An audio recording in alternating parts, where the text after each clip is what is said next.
with the. Mm, yeah, you can hear me? Yeah, I hear you perfect.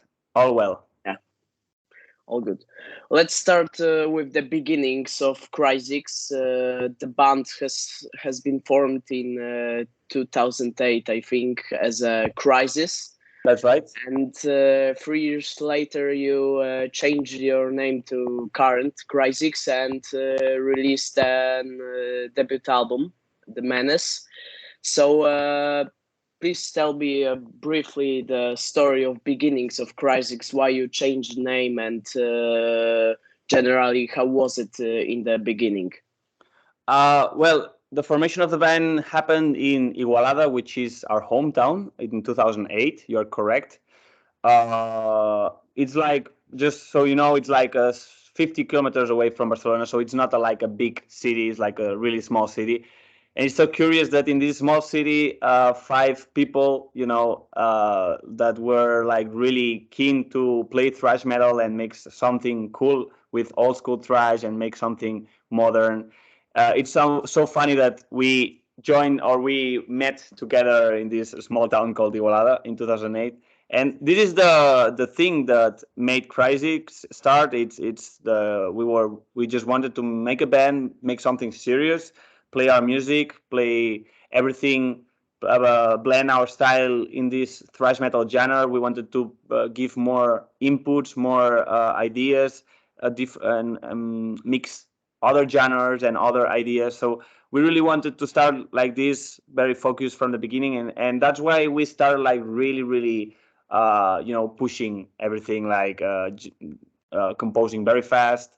We just participated in Wacken Open Air Metal Battle contest, which is a worldwide contest where 21 countries were, participating. So we were representing Spain, and we won that contest with only 1 year of a band. So we really, made really fast steps since the first day, and that's where our career really started. After this vacant thing, it's when we started again to we traveled again to Wacken next year, 2010. We played in the same time of Iron Maiden, and then we started recording the new album, the first album, The Menace, and this is where we started our career. A little bit like this.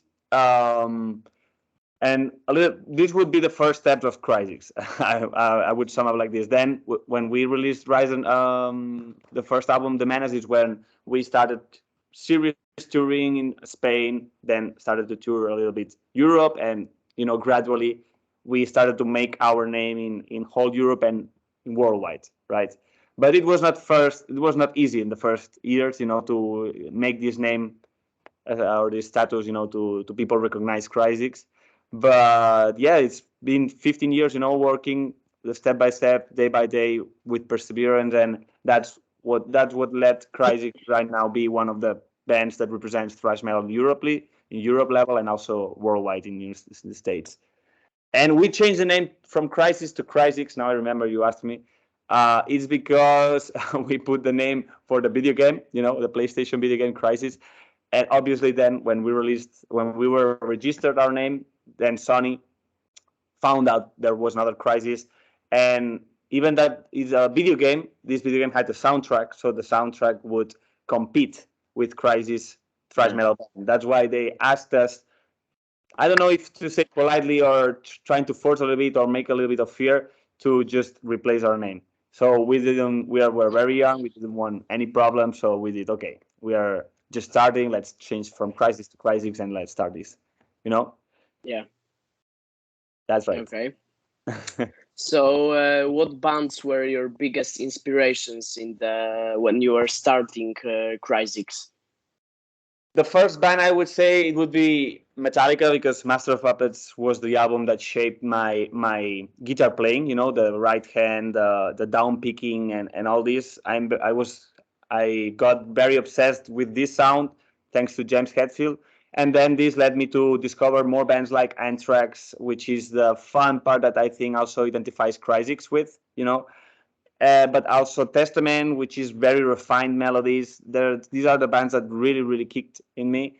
But then when I discovered more underground bands like Violence or Evil Dead, this was like, wow, this is very crossover. It's a lot of riffs that were really, really aggressive and really underground. That a little bit, this in my personal level shaped a little bit my guitar playing, But in terms of Crisix, for sure, Anthrax would be a general influence. Testament would be a general influence. All these bands from the Bay Area and a little bit like this scene of the 80s were the foundation of our sound. And then we put some elements that because we are from 90, we are not, we are in the 2000s, So we wanted to put more elements, that modern elements, hardcore elements, punk rock, a little bit of everything that we like, because in the end we like a lot of music, and we wanted to reflect this on our music. Mm-hmm.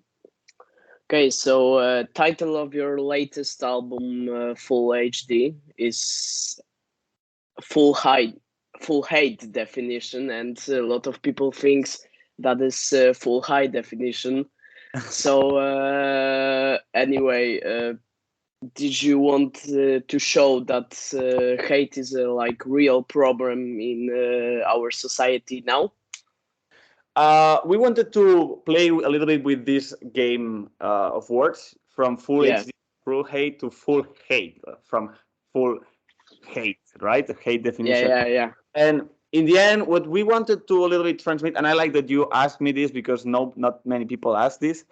What we wanted to express here, because if you know, I don't know if you know, but the album and the vinyl comes with the glasses, 3D glasses. Okay. Yeah. With these 3D glasses, you see. Sorry, I activated CD. I don't know how. Okay. And with these 3D glasses, you can see the artwork. And depending of which lens you are using with, you're seeing with, you're gonna see one artwork or another artworks, and you're gonna see different things in both artworks. We wanted to play a little bit like this because in the end, hate is just another lens to see reality, and there's other lenses to see your life. So in the end, what we want to promote here is that hate is it's an important thing, to deal with, but it's not just the only thing. It's something that you have to use it, and we want to use hate therapeutically. It's a little bit how Full HD came. It was the purpose to use hate in a very therapeutic way, that you can really express it and you can really transcend it. So, and in the end, we wanted to play with this 3D glasses game. So everything is not red, everything is not blue, everything is with a lot of colors, and it's just the lens you are using it, how you see the situations in your life. A little bit. This is going more deeply in the thematic, but it's not really shown in the lyrics. This is an inspiration that made Full HD, the album and the concept and the song. It's a little bit the deeper level of inspiration that we used to catch all these and put it everything like this. Yeah.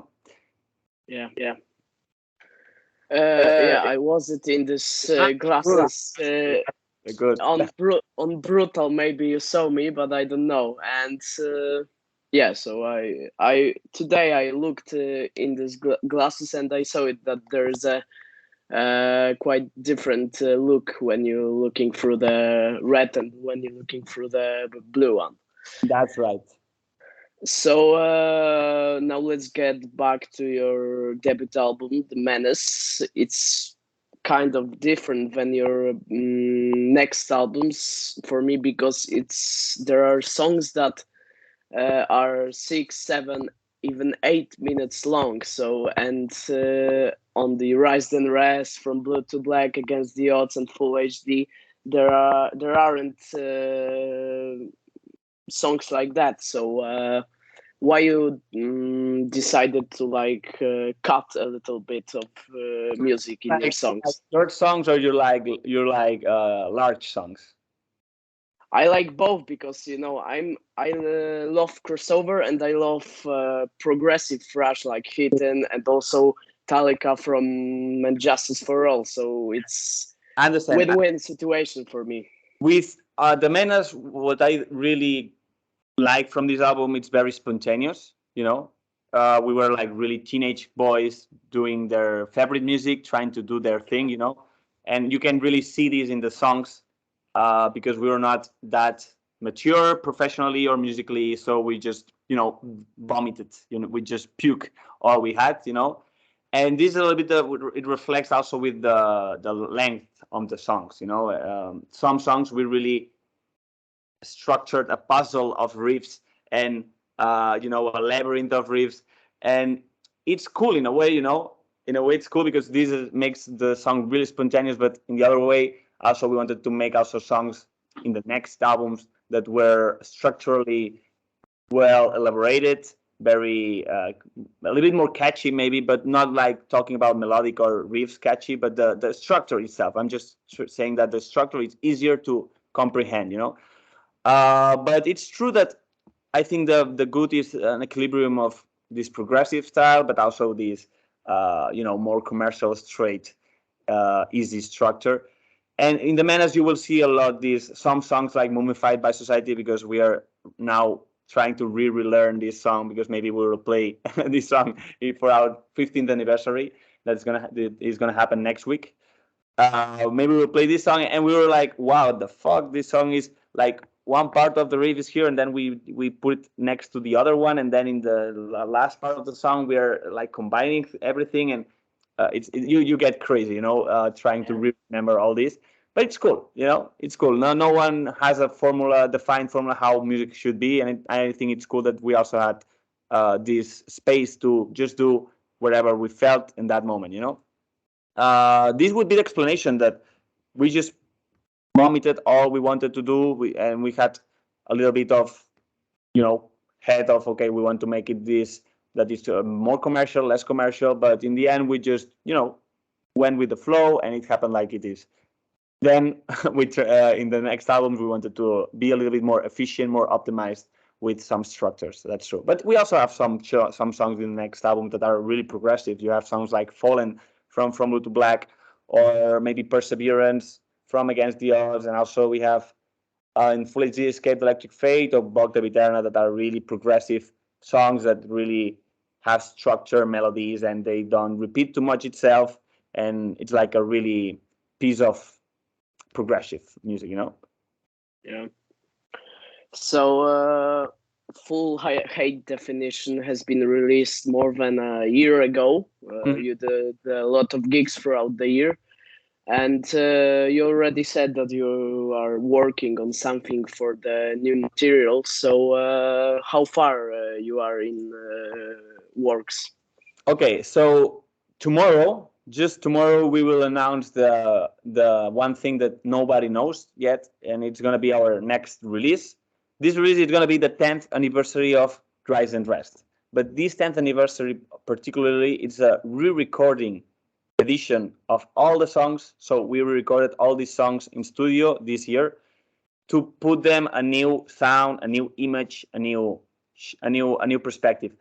We wanted to do that because we were never satisfied with the sound.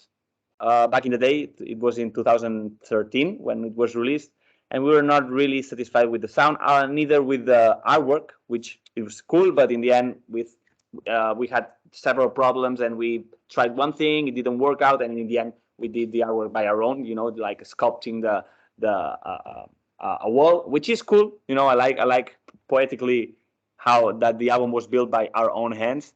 But in this 10th anniversary edition, we wanted to make everything like new, new artwork, new music, new sound. So I'm really looking forward that the new people is discovering Crisix, because we played really like internationally in the last past 5 years. We really play like all the world.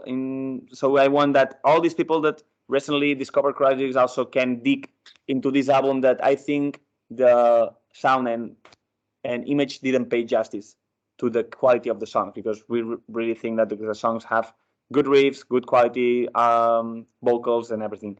So this is going to be announced tomorrow with the first single, that is going to be "Army of Darkness." Okay, with a new video, new single, and the album is going to come out on October. I don't remember the date. I think 13 October or something like this. Okay, so check it out. You will find more about this in the next hours. Okay. Okay. And of course, we are gonna work on new music for next year. we're in the next month after we tour in Latin America and United States in September, and after we play with Destruction in Europe Yeah. on October, because we have really a busy schedule right now. We will try to make some space, free time here at home, so we can uh, get immersed with the new music. That we have a lot of ideas. I have to tell you that we have lots of ideas, but we have to really focus on develop them and put them into life, a little bit more. Okay. So, as you said, in October and November, you will be touring with Mighty Destruction and also Razor and Enforcer. That's right. So, how did it happen that you become part of this lineup? We, in fact, we were about to tour with Destruction in 2020, but obviously COVID ruined the. Yeah. But we were confirmed to play. It was Destruction back then. With Destruction with Suicidal Angels and Crisix. Then it was rescheduled for 2021 with Warbringer and Crisix. But then it was definitely cancelled. And as we have a good relationship with some members of the band Destruction, and Echmir knows us and he likes Crisix, it was like, hey, we have the 14th anniversary of the band. We are doing a tour, and we would like to. It's like a killer lineup. That's why they choose specifically 3 bands to open for them that are like top bands. That's why they choose us, Enforcer, and Razor as like special guests of their 14th anniversary of tour. That's why it was very natural and to make this happen. Also, we had this spot on that time of the year, so it really fit for us to finish our full HD era. Finish with this tour. It was for us something that it's cool. Yeah. Yeah, I will be on a Strava show, and it's like, man, it's killer lineup. Cool. That 40th anniversary of Destruction and 3 support bands that also great, Legendary Razor and 2 younger bands. It's a really good mixture. Yeah, it's like the old blood and the new blood, merging together in the tour. It's cool. Just let me know if you're coming to Strava and we hang out there. Cool. Okay. So, how do you feel with the fact that, like, even maybe 15 years ago, you were, and all of other Crisix musicians were like fans of thrash metal and other metal genres, and now you are playing on the biggest festivals and like bigger scenes, and people buying your records and going to your concerts. How does it feel? It's crazy, but sometimes it's hard to recognize it, to realize it, because you're on the day-to-day work, day-to-day achievements, day-to-day shows, and in 15 years, of course, if I would talk back to my inner teenage 15 years ago, he would totally freak out of the things we're doing today, playing all these shows, playing all these big festivals. Like if I would tell myself that I would play main stage Hellfest this year that we played in this summer in front of 50,000 people before Pantera, I would, kill myself. I would be like, I don't believe it, But it's like this. I'm pretty sure how when we started the band, we had this fire that we really wanted to do something important. We were like really, really not in a bad way, but we were really like, yeah, let's do something cool. Let's have the guts to make it happen. And this force led us to through the years make all these achievements. And it's funny because sometimes you don't remember, sometimes you just go to the United States, then you go to Japan, and everything, it's like traveling to the next, traveling. It's like for you, it becomes like a normal traveling, a normal tour. But because I think human beings have this adaptation, that they never are happy with what they have. They always want a little bit more. Yeah. I think it's called hedonic adaptation. It's like a psychological human factor.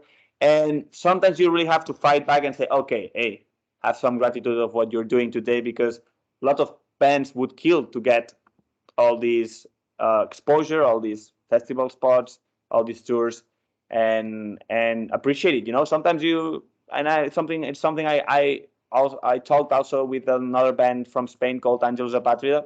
They're our brothers from here, and we both had this thought like, wow, man, there's so much work because both bands are self-managed, and there's a lot of things that you have to work on your daily basis. You just not play music, but you also have to deal with the booking, deal with production of the albums, deal with a lot of logistic production of the tours. So there's a lot of work, for a band.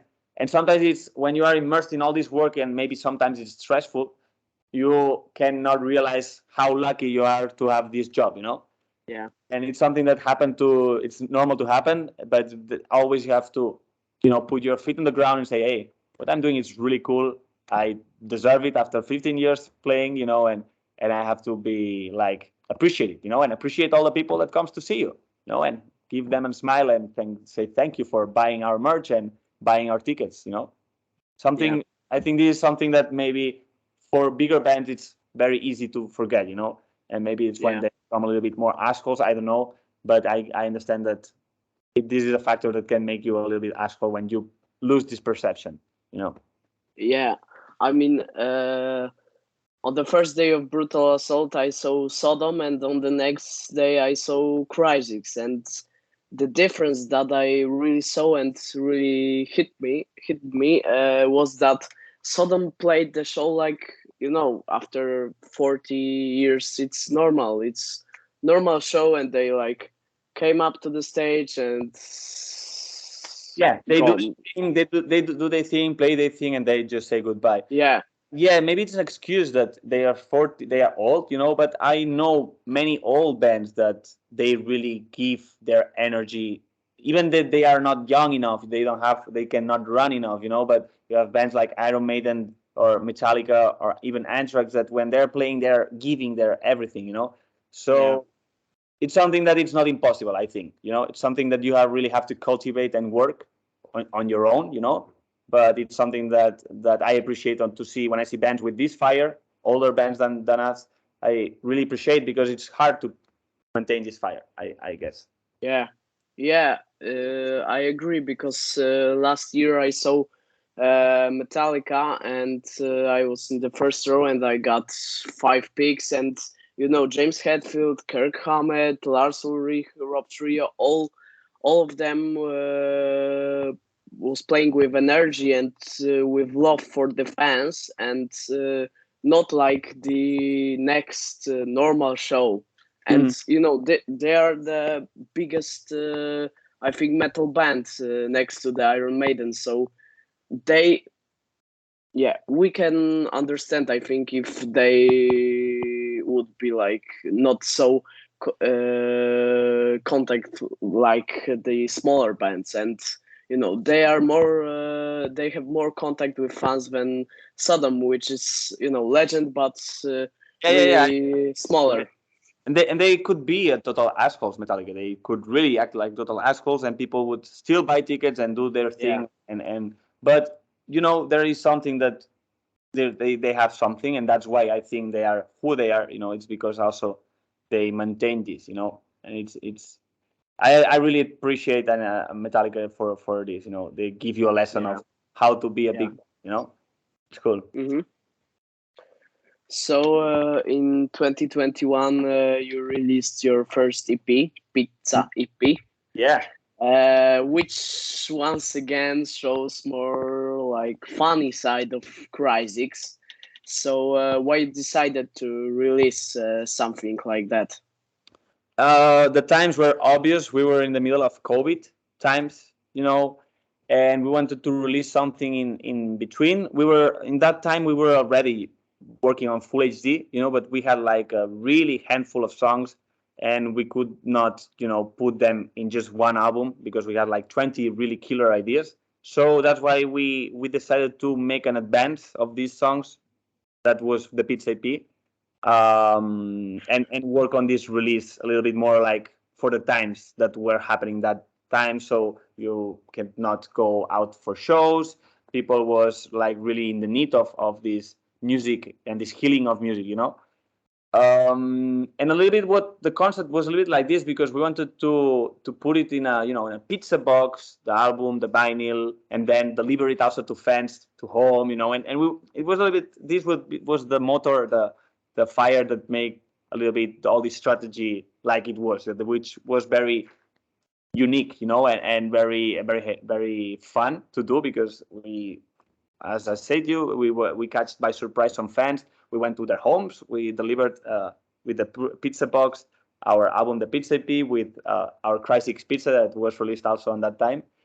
And you know, to have this contact with the fans when they are not allowed to be in shows and to socialize too much and see their favorite artist or their an artist they admire, to go to their homes and you know, deliver by hand the album. It was amazing experience, I would say. You know, this is the thing that really connect us with the fans, and it's something that we don't want to lose, you know, in the when we grow. And a little bit was this, the Pizza EP, it was a little bit, this is the concept that made Pizza EP what it was. Mm-hmm. Okay, so on Pizza EP, there is Something easy and to share with friends, like pizza. You know, it's an album that you really sit down with your friends, make a beer, order pizza, and share the album. This was a bit. Sorry. So on so on Pizza IP we have World Needs Mosh, and on Full HD we have World Needs Mosh United, with the guest appearance of many vocals of like new wave of thrash metal bands, which in the first decade of 20th century. So who came up with the idea of the song like that, and why you asked Chuck Billy from Testament to do the part in this song? So the anthem, it was obvious. World is much. It's like a statement, you know. Yeah. And it was obvious for the times we were dealing with the COVID. And back then, when we released the Pizza EP, we already wanted to make like a collaboration with different bands, but we were like tight on time and we could not, you know, make this collaboration happen. That's why when we released the full HD, we wanted to include again this song, because we saw a lot of potential on redoing the song, remixing the song, but not just remixing it, but also adding a lot of colleagues, a lot of friends from the scene of the new wave of thrash metal to collaborate on this anthem that was still something that was happening. You know, shows were canceling. You know, when we released Full HD, we were lucky enough that we could start playing. You know, and shows were not canceled, but nothing was sure in that time.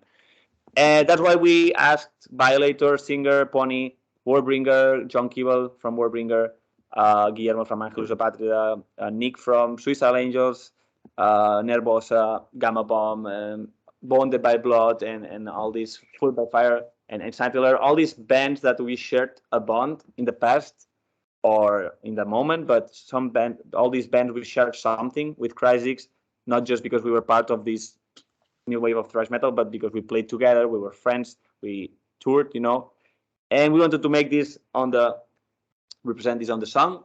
And the cherry on the top was to ask Chuck Billy, which is a great influence for us, and we played with Testament sometimes this year and in the past.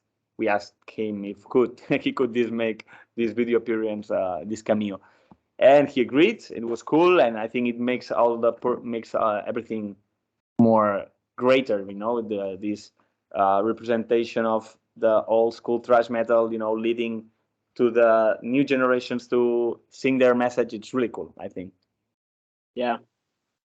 So, like I wrote you in the email, for me, Crisix is a really good live band. I mean, you're fucking crushing on live performance. So, did you think about possible live album?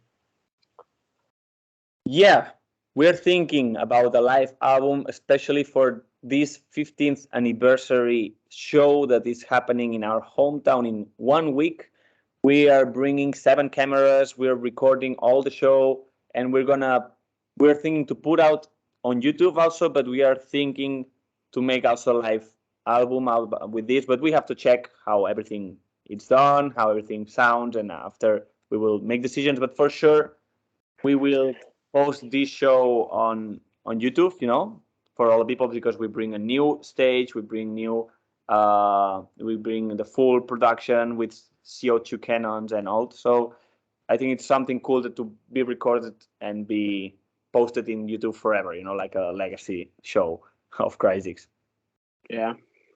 Okay, so it's been 2 years since like the lockdown has ended, but it's still kind of fresh topic and fresh thing. So a lot of bands was suffering in that time. How was it with Crisix? With Crisix was the same, man.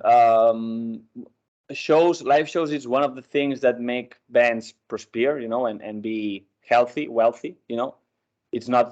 It's not earning money from music, because earning money from music, it's very difficult, and the more you work with labels, the less you're gonna get from your music. That's why for lots of bands it was really hard to maintain themselves for 2 years without no live shows. With no live shows, this is very tricky. And this is another reason that for bands nowadays, more and more are really taking really seriously the idea of, okay, why should I work with this label? Why should I work with that label if I'm compromising all my benefits of my music just to be on that label, and maybe I'm not treated that right, or that well, that maybe I should just keep my money for me, do my own release, self-produce my music and see money, because in the end it's a business and you have to make money, otherwise you are in red numbers and you cannot play anywhere. So you have to be a little bit efficient with that. And I think COVID was the proof, or was the turning point, where you realize, fuck, where are my incomes. For Crisix, we really had very luck, because we opened also a Patreon channel where people, Crisix supporters was the name, and where people really supported Crisix like directly with no intermediates. People that just wanted to know more about Crisix, know more behind the scenes of Crisix, but also in the main term support Crisix in these difficult times. We opened that channel, that we opened in mid 2020, and that we're going to close this year, because right now Crisix is no longer, Crisix is touring more and more, and we don't have that much time to take care of this channel. But during this 3 years period, 2 years and a half, we had this space where people really could, support buying our merch, but also supporting on the channel. And this is, I think, a game changer for us, because in the end, we have to be clear. We can pretend that we all live from music, but in these terms, in these moments of crisis of COVID, no one was safe, economically. That's why we had to deal with different ideas that we could, do something cool, but also something that we could gather some money to prosper, to just move forward, And this is something that we as a band really have to be thankful forever to all the people that, put some money on us and help us to, move forward. Yeah. So in 2019, you released like cover album, tribute album, session one, first American Thrash. So why you decided to put there only American Thrash, not putting there something from, I don't know, South America, Europe, and stuff like that? Because we like too much music, first of all. We are thinking of covers for so many years, and we have so many ideas of covers for lots of albums. That's why we wanted to, instead of gathering a compilation of different styles, different genres, and different bands, we wanted to do it more like in a tight way, an organized way to develop this. And we just wanted to start with the main thing that made us start a band, which was the American Thrash. That's why we wanted to start with this, but we have plenty of ideas for next covers or sessions that we would like to experiment when we have more time. And we wanted to make it like a series of of a project like that. It's gonna be like in different albums or singles or EPs. Yes, this is a little bit the reason. That's why we wanted to just focus on this, and the next one you will see what happens. Mm-hmm. So, do you have some? Does Crisix have some concrete plans for its future, except like what you said, new album and stuff like that? We are gonna work on new music for next year. We're going to release something for sure, and then we are right now, making booking a little bit what's gonna be our future. Some festivals, some tours, but we cannot say too much yet. But for sure, you will see Crisix live on 2024 for sure. Okay. Yeah. Okay. So now 4 bonus questions. 2 of them I asked every musician that I'm talking to, and 2 of them are especially for Crisix interview because I always wanted to ask you about that. Okay. So let's start with what is your favorite band? My favorite band of all time. My favorite band of all time has to be Metallica. It's because they are the father of everything. Yeah. Mine too. Yeah, mine too. I don't care. They released rock and roll albums. I don't care. They released bad albums. In the end, when you listen those albums with the perspective of time, you say, okay, they did something different. They changed their image, but they did something good. They really treated their music like with respect, and they didn't put shit. They just put a different style that people was not understanding, and I understand it, and I respect it. But they always delivered something like, good. Yes, it's like some kind of evolution for the band, and they are not like random fresh band that is playing, in one style throughout the whole career. They had their evolution, and like you said, people didn't understand Load's Santanger and stuff like that. Yeah, and to make it. Yeah. So, and what is your favorite album of all time? Okay, my favorite album of all time, then it has to be. It's difficult for me because Master of Puppets is the solid one, but then I have Ride the Lightning, which has the songs that really makes me more emotional.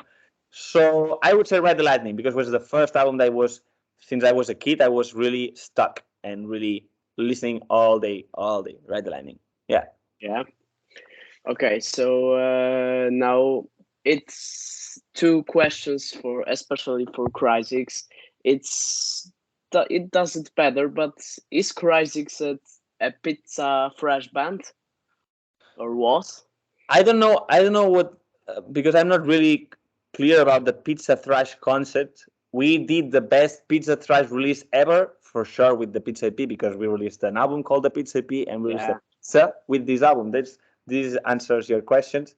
But if it's our style, it's not our style pizza thrash because we are a band that we are fun. We don't take seriously ourselves too much, but we are also a band that really has something to say, something to. We have we are a reflexive band, and we want to also to inspire people to be reflexive and support each other. That's why we have different styles, different shades, Crisix, and Pizza Trash would be a tiny one of us for sure. Yeah. Okay. And the last question, I don't know if you're interested in football, but you are some kind of connected to Barcelona City, and you are from Spain, so you must know something about football. Yeah. Barca or Espanyol? I've been in twice stadiums, in both stadiums, watching football. Of course, Camp Nou from Football Club Barcelona is the one that's all my family, all my friends, and the one that I've been growing. I grow up with this Football Club Barcelona, passion around me, and it's also connected to me. But I'm not like a huge football fan. I like to see some football matches because it's like really fun to see sometimes and gather with your friends and make some beers. But I'm not that crazy about football. But I prefer Camp Nou, of course. But what I like from Espanyol, the team from the other team from Barcelona called Espanyol, is that their fans are super loyal. You know, this is something that I really admire from this team. Their fans are, even they lose, even they win, they're gonna be there forever, crying, smiling, and shouting. You know, in Football Club Barcelona, it's more mainstream team, so of course, Tourists yeah, and tourists stuff like like that. Barcelona and all. So this is the two shades of the big team and the small team. Both, I think, Yeah. they have something cool. But in my family, my friends, all this passion for Barcelona, I live this passion since I'm a kid. So I'm more attached to Barcelona. If I have to answer this question like this. Okay. I thought that you choose Espanol, but yeah, now I know, and it's for me right choice. Yeah, and that's all. So that were my all questions. Thank you, Mark, and see you in the pit on Yeah. some shows. See you in Strava with Destruction, man. Happy to Yeah, know and talk with you. Okay. yeah. Thank you. See you soon. Ciao. See you. Ciao, ciao, man.